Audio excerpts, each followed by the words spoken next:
এখন আপনাদের প্ররোচনা দিবে শয়তান। কে? ওয়াসওয়াসা দিবে মুনাজাতের আগে উঠানো যায় কিনা। আমরা কি শয়তানকে সুযোগ দিব? নেক নিয়ত করে শয়তানের নাপাক গালে একটা চপেটা ঘাত করতে হবে। রাজি আছেন? আমরা নিয়ত করছি কিছুক্ষণ পরে আজকের মুনাজাত করে গুনাহ মাফ করে নিষ্পাপ বেহেশতি আল্লাহওয়ালা হয়ে বাড়ি যেতে চাই। কারা কারা হাত তুলে আল্লাহকে দেখায়? হাত লম্বা করে।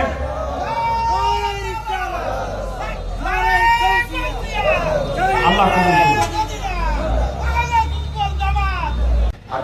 আঘাতে যে মুনাফিক মুসলিম নামধারী রাসূলুল্লাহর সিদ্ধান্ত যে মানে নাই তার ফল লাগে। পাশের যে লোক সে দেশে এক লোক,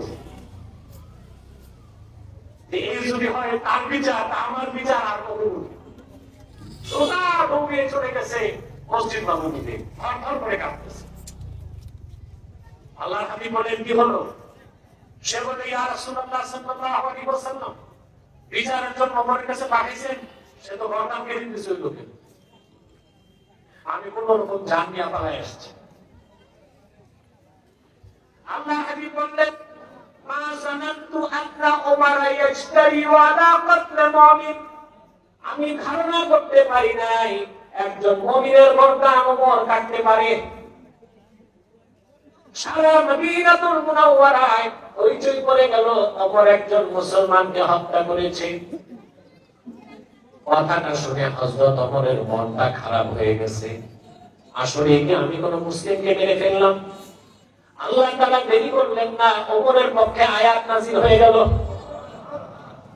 আল্লাহ ঘোষণা করলেন ফালা ওয়ারাব্বিকা লা ইউমিনুন হাত্তা ইউহাক্কিমুকা ফীমা শাজারা বাইনাহুম থুম্মা লা ইয়াজিদু ফী আনফুসিহিম হারাজাম মিম্মা কাদাইতা ওয়া ইউসাল্লিমু তাসলিমা। হাবিব আমার মুহাম্মদ সাল্লাল্লাহু আলাইহি ওয়াসাল্লাম, আপনার রবের কসম, তার মানে আমি আল্লাহ বলছি, আপনার সিদ্ধান্ত যারা মানবে না, খুশি মনে গ্রহণ করবে না, তারা তো আমি আল্লাহর কসম মুমিন নয়, মুসলিম নয়।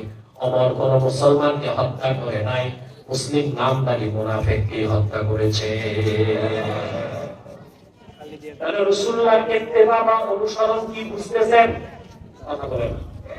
আল্লাহ রাসূল সাল্লাল্লাহু আলাইহি ওয়াসাল্লাম ১৫০০ বছর আগে পূর্ণাঙ্গ যে দ্বীন ইসলাম রেখে গিয়েছেন, যে শরীয়ত রেখে গেছেন জীবনের সকল ক্ষেত্রে, সেই দ্বীন ও শরীয়তের অনুসরণ করাটাই আল্লাহ রাসূলের অনুসরণ।